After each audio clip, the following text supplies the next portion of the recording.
The chamber of the Galactic Council was a cathedral of arrogance. High pillars of crystalline alloy shimmered with embedded starlight, casting reflections across the obsidian floor. Representatives of hundreds of species sat in tiered seats, their voices a chorus of hisses, growls, and resonant tones. Yet, for all their differences, they shared one thing in common: laughter. Not the warm laughter of camaraderie, but the cruel kind, sharp and cutting. At the center podium stood the human delegation, 3 figures draped in simple dark blue uniforms. Their faces betrayed no emotion, but their silence was louder than any protest. Railguns, one insectoid delegate chittered, mandibles snapping. "You bring us railguns? Metallic slugs hurled by magnets? We left such toys behind 10 millennia ago." A reptilian counselor leaned forward, his scales gleaming bronze under the light. "Your kind is bold to stand here, speaking of warship technology, yet you come without plasma arrays, without singularity drives, without antimatter weaponry. What do you think you are, humans? Innovators?" The laughter swelled, echoing across the chamber. Colonel Marcus Reed, head of the Terran Defense Delegation, did not flinch.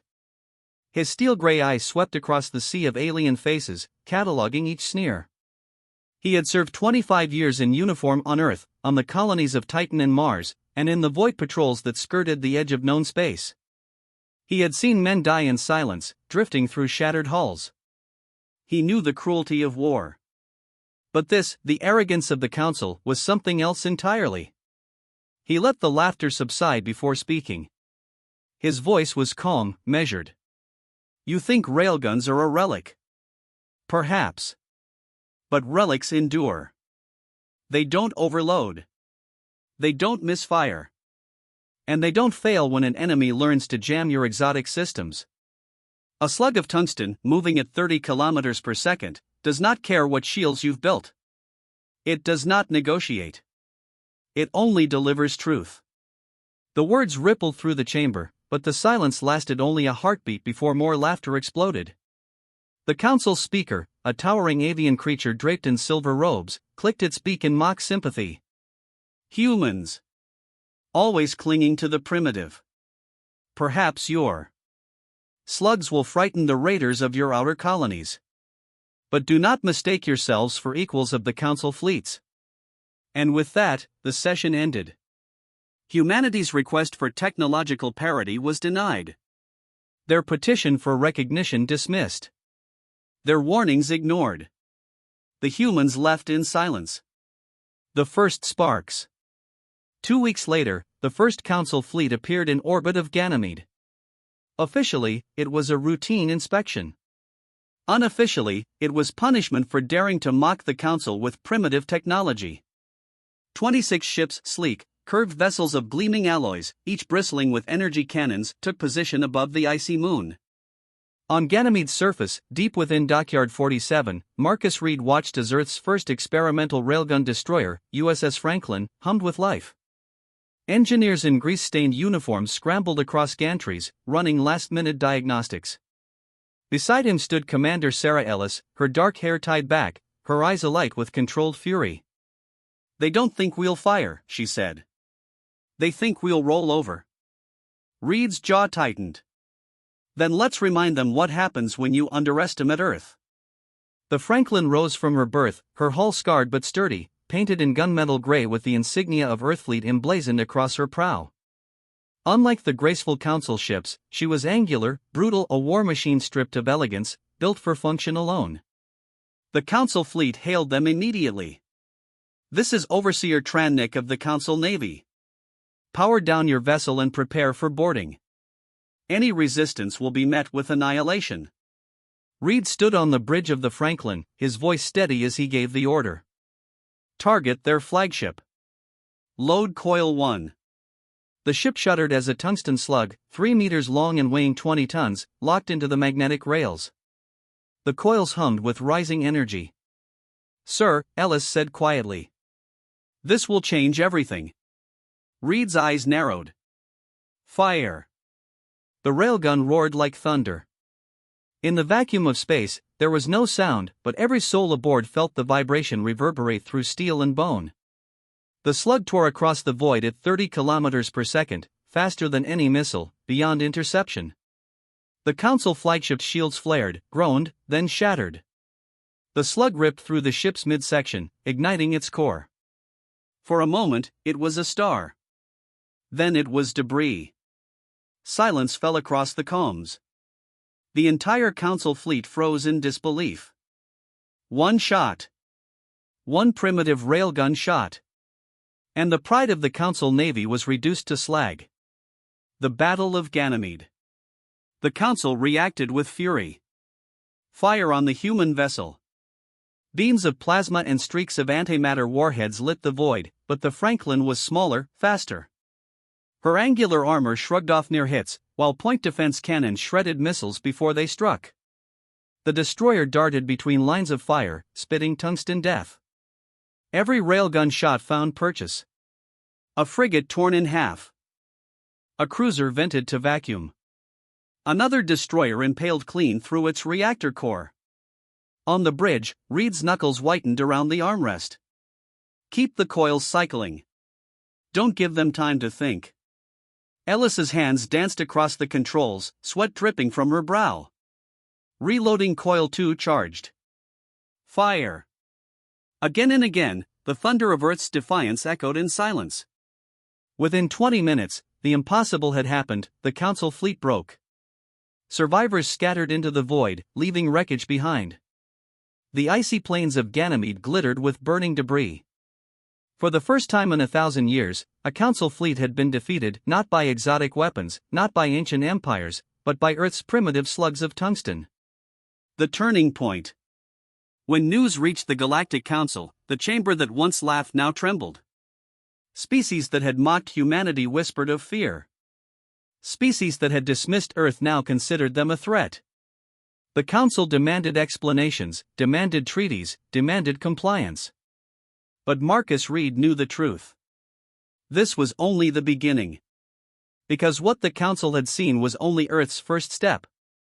The railguns were just the opening salvo. Deep beneath the research bunkers of Luna Base, scientists were already perfecting the next leap technology that would make railguns seem as primitive as spears. Teleportation. And when that was unleashed, the Council's power would not merely be challenged. It would be destroyed. The wreckage of the Council fleet still drifted around Ganymede when the galaxy began to change. In the weeks that followed, fear spread faster than light. Every star system buzzed with rumors of the impossible. Humans had annihilated a fleet 26 ships strong with a single destroyer. No one wanted to believe it, but the survivors' testimonies carried the weight of undeniable truth. The Council had always held one doctrine above all: its fleets were untouchable. That doctrine had been broken. Shadows and whispers. Colonel Marcus Reed stood in the war room of Luna Command, his face lit by the holographic map of the solar system. Dozens of red markers represented Council scout patrols lingering at the system's edge. "They're not retreating," Commander Sarah Ellis said, arms crossed as she studied the hologram. "They're probing us. They'll be back in force, and next time it won't be 26 ships, it'll be 200. Reed nodded grimly. "And we won't stop them with just the Franklin. We need more ships, more weapons. Everything we've got." The heavy doors hissed open, and Dr. Nathan Cole strode inside, a man in his 40s with sharp features, glasses perched low on his nose, and the perpetual exhaustion of someone who hadn't slept in weeks. His white lab coat was stained with coffee and grease. "Colonel," Cole said breathlessly, "the railguns worked. But what I'm about to show you will end wars before they start." Reed arched a brow. "Your teleportation project?" Cole nodded, pulling up a projection on the holotable. A sphere of light shimmered, rippling like water. A metal cube materialized inside the chamber from nowhere. "Instant matter displacement," Cole explained. "We can move objects from point A to point B without traversing the space between.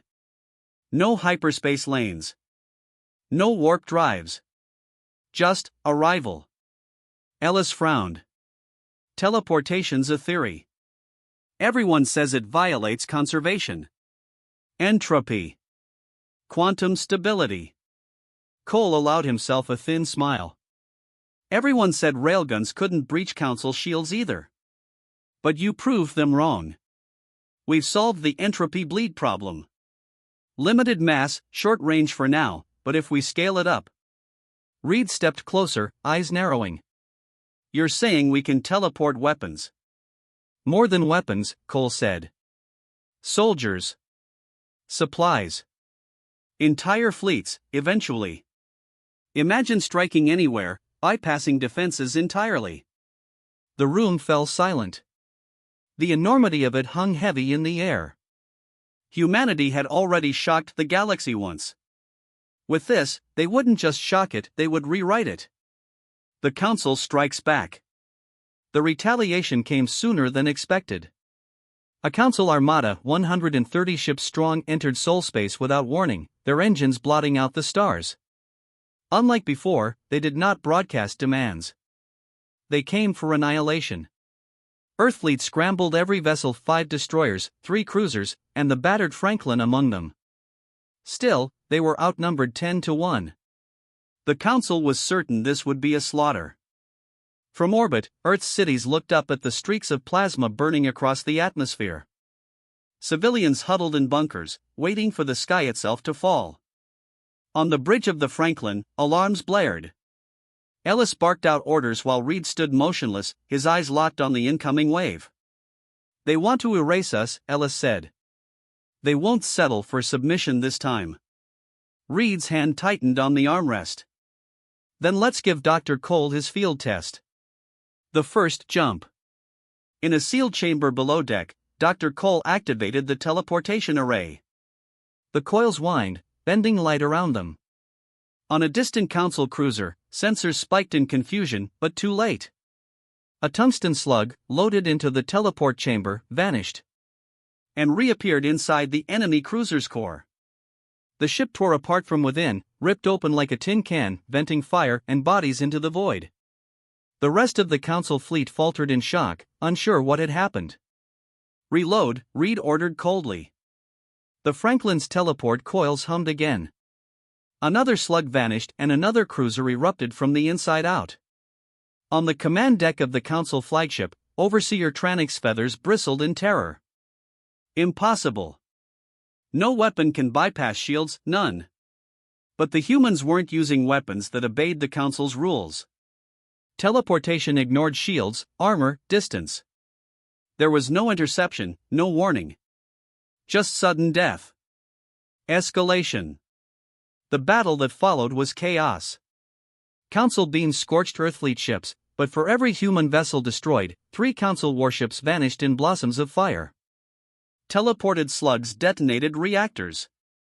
Boarding squads materialized inside enemy bridges, cutting down crews before alarms could sound. On Earth, newsfeeds showed live footage, human Marines materializing on alien flagships, planting the Terran flag where no human had ever set foot. The world watched in awe as their species, once mocked, struck terror into the galaxy's most powerful empire. Ellis's voice trembled with adrenaline as she relayed damage reports. Franklin's down to 40% shields, Colonel. We can't keep this up. Reed's voice was iron. We don't need to. They're breaking. And break they did. The Council armada, once unstoppable, fractured in panic. Dozens of ships fled into hyperspace, their formation collapsing. For the second time, humanity had done the impossible. But this time, it wasn't just one ship on Ganymede. This time, Earth itself had stood against the Council and survived. The Council trembles. In the aftermath, whispers turned to open rebellion. Member species of the Council began questioning their allegiance. If humanity could do this, if their weapons ignored the very foundations of galactic warfare, perhaps the Council was not invincible after all. In the Council chamber, Overseer Tranix slammed his talons against the obsidian table, feathers slick with rage. Humans are a contagion, he screeched. First their railguns, now this abomination. Teleportation defies natural law. If we allow them to expand, the Council's dominion will crumble. But others were less certain. A crystalline delegate whispered, perhaps it is already crumbling. Fear had replaced laughter. The once mocked species had become a shadow hanging over every world. The weight of power.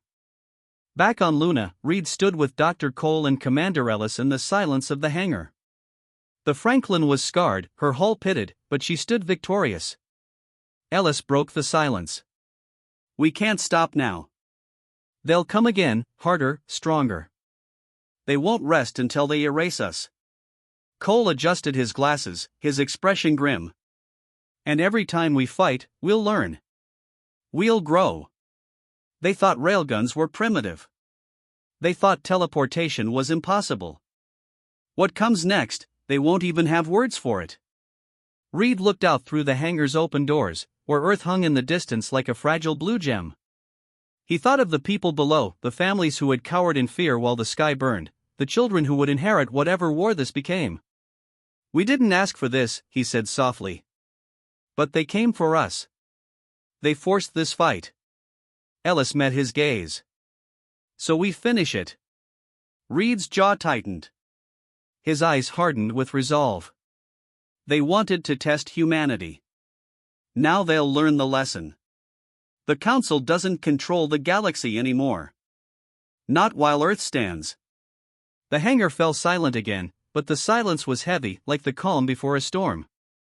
Because everyone in that room knew the next battle wouldn't just decide Earth's survival. It would decide the fate of the entire galaxy. The galaxy held its breath. For centuries, the Galactic Council had ruled with an iron grip, its fleets untouchable, its decrees unquestioned. But in less than a year, humanity, an upstart species from the edge of the spiral arm, had done the unthinkable. First railguns at Ganymede, then teleporters above Earth. 2 victories, 2 humiliations. Now, the Council could not afford another.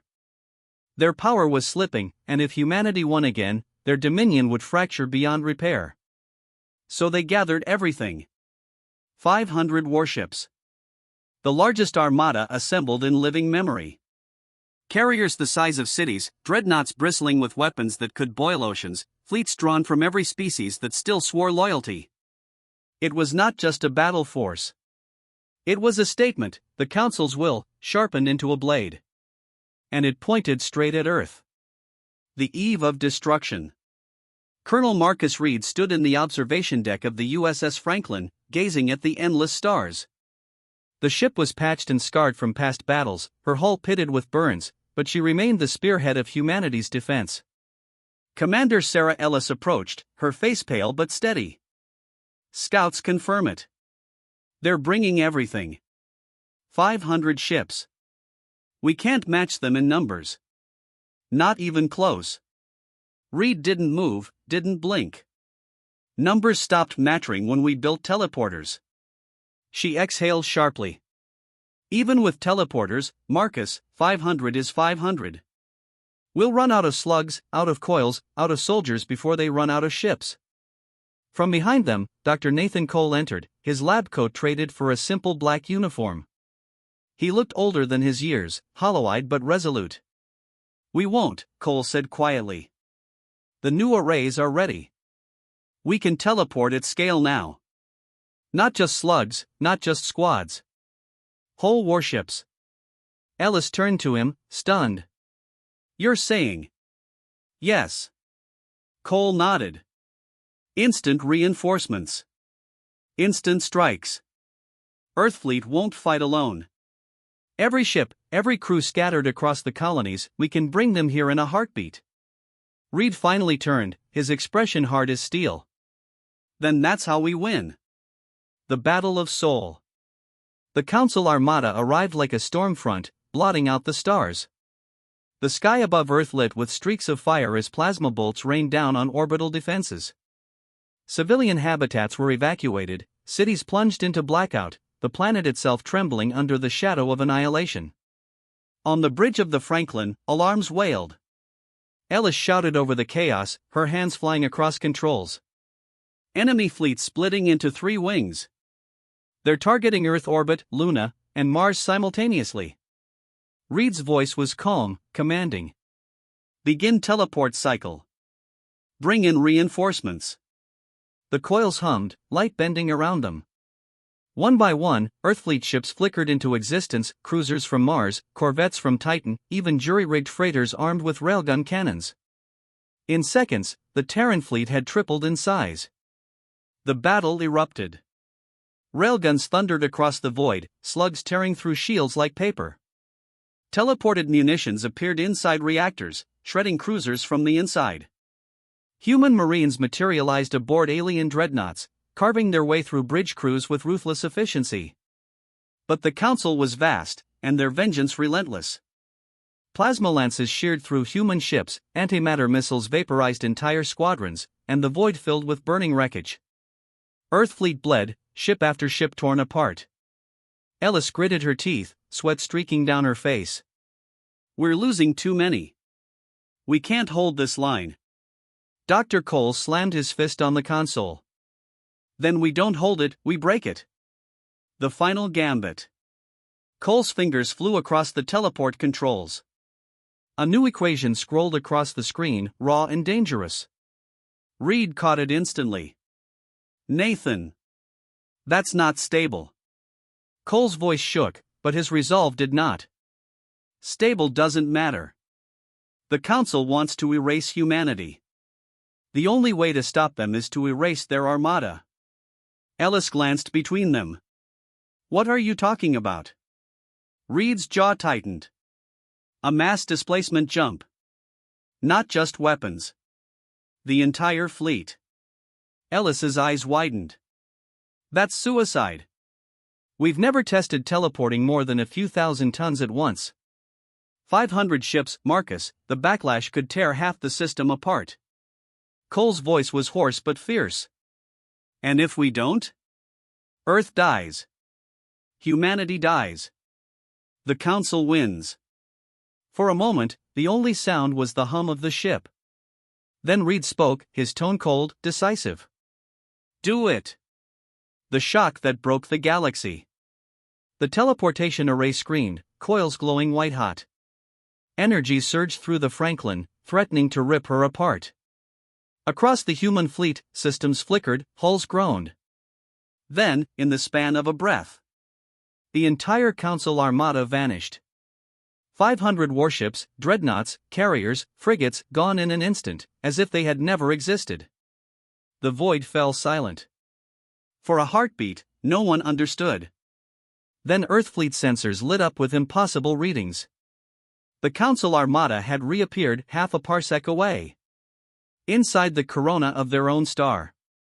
Reed, Ellis, and Cole watched as the Council's mightiest fleet burned in silence, swallowed by the fury of its own sun. The galaxy's most powerful empire had been undone not by plasma, not by antimatter, but by the hands of the very species they once mocked. Humanity had not just won the battle. They had broken the Council forever. The dawn of a new order. Days later, the Council chamber stood in ruins, politically, if not physically. Member species withdrew, alliances fractured, whispers of independence turned into shouts. Without its fleets, the Council had no power. And where its authority faltered, humanity's shadow loomed. Colonel Marcus Reed addressed the gathered delegates not as a petitioner, but as a victor. "Railguns showed you our resolve. Teleporters showed you our reach. You thought humanity weak, primitive, irrelevant. But we endure. And from this day forward, no species rules the galaxy through fear. Not the Council. Not anyone. We will build a new order, together, or not at all." The chamber was silent. Not one dared laugh. On Earth, the skies cleared. The armada was gone, the threat ended. Cities lit their lights again. Children walked into the sun without fear. In the hangar of the Franklin, Reed stood beside Ellis and Cole, staring at the battered ship that had carried them through fire. "She's held together longer than she should have," Ellis murmured, her voice soft with pride. Cole gave a weary smile. "So has humanity." Reed rested a hand on the rail, his eyes fixed on the horizon of stars. "We were exiles in their eyes. Outsiders. Relics. But we showed them the truth." His voice lowered, heavy with finality. "The Council's age is over. The galaxy belongs to no empire now. It belongs to all who have the courage to fight for it. The stars shimmered in the distance, no longer indifferent, but waiting, open, endless, filled with promise. And humanity stepped forward to claim them.